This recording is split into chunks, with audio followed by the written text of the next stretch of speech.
টানা কয়েকদিন যখন নিরামিষ খেতে হয় তখন আমার ছেলে এরকম বায়না করে যে মা রোজ একঘেয়ে ভাত খেতে ভালো লাগছে না নিরামিষে, একটু অন্যরকম কিছু বানাও। তখন কিন্তু আমার ছেলের চাহিদা অনুযায়ী আমি একটু বাড়িতে থাকা সবজি আর বাড়িতে থাকাই সমস্ত মশলা দিয়ে আমি এরকম করে একটা পোলাও বানিয়ে খাওয়াই। নমস্কার বন্ধুরা, রসনালয়ে আপনাদের অনেক স্বাগত। আজ আমি আপনাদের সঙ্গে শেয়ার করব ভেজ মাখানা পোলাওয়ের রেসিপি। তো চলুন শুরু করি।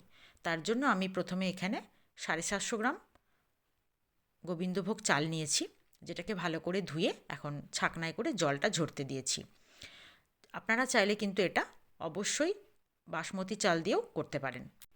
এবার আমি ছাকনায় করে ওটা জলটা ঝরতে দেওয়ার পর আমি ঘরে থাকা, এখন শীতের সময় অনেক সবজি ঘরে, তাই আমি ছোট ছোট করে এখানে ফুলকপি, ক্যাপসিকাম, গাজর, বিনস কেটে নিয়েছি। বিনসটাকেও দেখুন ছোট গোল গোল করে কেটেছি, গাজরটাকেও চৌকো করে কেটেছি, আর সঙ্গে নিয়েছি কিছুটা কড়াইশুঁটি। এবার দেব আরও একটু ঘরে ছিল মাখানাটা দিয়ে আজকে আমি অবশ্যই পোলাওটা বানাবো। তো মাখানা পোলাওয়ে দেওয়ার আগে অবশ্যই একটু ভেজে নেব। তার জন্য আমি এখানে 1 চামচ ঘি দিয়ে দিলাম কড়াইয়ে। তারপর মাখানাটাকে হালকা করে ভেজে নেব। মাখানা রান্না করার অবশ্যই প্রসেস আপনারা জানেন, যে কোনো যখনই মাখানা কোনো তরকারিতে দেবেন রান্না করার আগে একটু হালকা নেড়ে নিতে হয়। সেটা সাদা তেলেই নাড়তে পারেন বা ঘিয়ে নাড়তে পারেন, বা আপনারা এমনি শুকনো খোলাতেও যদি নেড়ে নেন তাহলেও মাখানাটা বেশ একটু শক্ত হয়ে যাবে, তাতে মাখানাটা গলবে কম। রান্নার এই ছোট ছোট টিপসগুলো পেতে আপনারা কিন্তু ভিডিও প্রথম থেকে শেষ পর্যন্ত দেখবেন, স্কিপ না করে। তাহলে আপনারা এরকম রান্না চলাকালীন অনেক ছোট ছোট টিপস পেয়ে যাবেন। এবার আমি মাখানাটাকে ভালো করে নেড়ে একটু হালকা লালচে হয়েছে, এই সময় আমি মাখানাটাকে তুলে নেব। আজ হঠাৎই ইচ্ছে হলো একটু অন্য রকমভাবে পোলাওটা বানাতে। তারপর আমি কড়াইয়ে আবার এখানে বড় চামচের 1 চামচ ঘি আর 2 চামচ সাদা তেল দিয়ে দেব। তারপর আমি এবার এর মধ্যে হালকা করে প্রথমে 4টে তেজপাতা আর গোটা গরম মশলা ফোড়ন দিয়ে দেবো। গোটা গরম মশলার মধ্যে ছোটো এলাচ, লবঙ্গ আর দারচিনি আছে। সব একসঙ্গে একটু ভালো করে নাড়াচাড়া করে এর মধ্যে আমি কেটে রাখা সবজিগুলো দিয়ে দেব।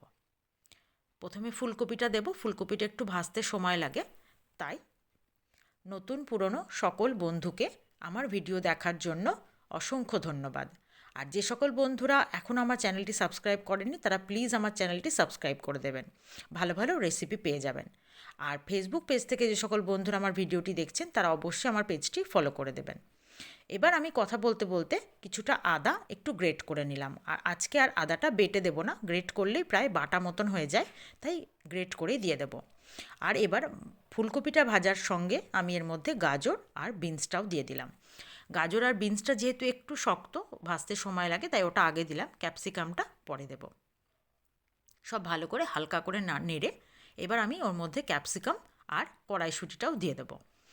সব সবজি কিন্তু আমার এখানে খুব ভালো করে আগেই ঘিয়ের সঙ্গে নাড়া হয়ে গেল। দেখুন আমি এখানে কড়াইশুঁটিটাও দিয়ে দিলাম। সমস্ত সবজির কালারগুলো একসঙ্গে কত ভালো লাগছে কড়াইয়ের মধ্যে দেখতে। এবার আমি সবগুলো একসঙ্গে নাড়াচাড়া করে কড়াই থেকে সবজিগুলো তুলে নেব। দেখুন আমি কিন্তু খুব বেশি একদম লাল করে ভাজিনি, কাঁচা গন্ধটা যাওয়া পর্যন্ত হালকা করেই ভেজেছি। আর সঙ্গে এর মধ্যে ঘিয়ের একটা সুন্দর গন্ধ যোগ হয়েছে, যেটা পোলাওয়ের জন্য খুবই ভালো। এবার আমি এখানে আবারও 2 চামচ ঘি দিয়ে দিলাম কড়াইয়ে। তারপর ঘিটা এখন যেহেতু শীত একটু জমে আছে, ভালো করে গলিয়ে নিয়ে আমি এর মধ্যে এবার কাজু আর কিশমিশটা ভালো করে ভেজে নেব। এখানে আমি কাজু আর কিশমিশটা দেখুন আমার চালের পরিমাণ অনুযায়ী নিয়েছি। কাজু প্রায় 25 গ্রাম আর কিশমিশও প্রায় 25 গ্রাম মতো আছে। তারপর আমি গ্রেট করে রাখা আদাটা আমি ওই ঘিয়ের মধ্যে দিয়ে দেব। আপনারা চাইলে এই সময় কাজু আর কিশমিশটা অবশ্যই ঘি থেকে তুলে রাখতে পারেন, আমি আর তুলিনি, ওর মধ্যেই একসঙ্গে ভেজে নিয়েছি। এরপর আমি এর মধ্যে জল ঝরিয়ে রাখা গোবিন্দভোগ চালটা দিয়ে দেব। একদম ঝরঝরে হয়ে গেছে জল ঝরে।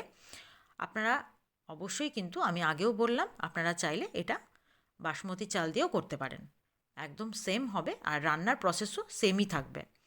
এবার আমি চালটাকে খুব ভালো করে ঘিয়ের সঙ্গে ভেজে নেব। চালটা যখন আপনি একটু বেশি ভাজবেন তাতে কি হবে, চালটা ভেঙে যাবে না, পোলাওটা খুব ভালো ঝরঝরে হবে। এবার আমি যে বাটিটা মাপ করে চালটা নিয়েছিলাম সেই বাটি মেপে আমি এখানে জলটাও দিয়ে দিলাম। চালটা ছিল আমার 1 বাটি থেকে একটু কম, তাই আমি এখানে জলটা 1.5 বাটি থেকে একটু বেশি দিয়েছি। এটা নিজেকে একটু চালের আন্দাজ অনুযায়ী বুঝে নিতে হবে। এখানে আমি একবারে ডবল বলছি না জলটা দিতে, যতটা চাল তার ডবলের থেকে একটু কম দেবেন, তাতে পোলাওটা কিন্তু খুব ভালো ঝরঝরে হবে। এবার আমি চালটা মিশিয়ে দেওয়ার পর ভেজে রাখা সবজিগুলো সবের মধ্যে দিয়ে দেব। চালের সঙ্গে একই সঙ্গে দেব, কারণ তাতে সবজিগুলো সেদ্ধটাও হতে যেহেতু সময় লাগবে, তাই একসঙ্গে দিলে সবজিটাও ভালোভাবে সেদ্ধ হয়ে যাবে, সঙ্গে চালটাও হয়ে যাবে। এবার আমি এর মধ্যে দিয়ে দেব পরিমাণ মতো লবণ আর চিনি। আমি এখানে 2 চামচ লবণ লেগেছে আর 1.5 চামচ চিনি, দুটো একসঙ্গে দিয়ে খুব ভালো করে মিশিয়ে দেব। এরপর ঢাকা দিয়ে ফুটতে দেব। বেশিক্ষণ সময় লাগবে না, আপনারা জানেন অল্প ফুটলেই কিন্তু পোলাওটা রেডি হয়ে যাবে। দেখুন এখনই একদম জলটা বেশ সুন্দর মাপে মাপে হয়ে গেছে। আপনারা দেখেই বুঝতে পারছেন যে এটা অলরেডি ফুটে একদম রেডি হয়ে এসছে। আর কালারটা কত সুন্দর অ্যাট্রাকটিভ দেখুন। যে কোনো ছোট বাচ্চা বা বড় যেই বলুন, এরকম সামনে একটা সুন্দর নিরামিষের দিনে খাবার পেলে অবশ্যই ভালোবেসে খেয়ে নেবে। আর সঙ্গে এবার আমি ওপর থেকে মাখানাটা দিয়ে দিলাম। মাখানাটা প্রথমেই দেবো না, কারণ তাতে মাখানাটা গলে যাওয়ার ভয় থাকে। এরকম সময় দিলে মাখানাটা কিন্তু আর গলবে না।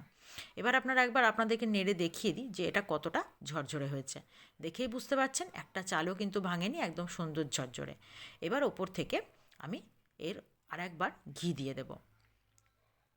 দেখুন একটু ঢাকা দিয়ে রেস্টে রেখেছিলাম, তারপর আমি ওপর থেকে এবার আবারও 1 চামচ ঘি মিশিয়ে দিয়ে একটু আবার ঢাকা দিয়ে রেস্টে রেখে তারপর আমি চলে যাব এবার পরিবেশনে।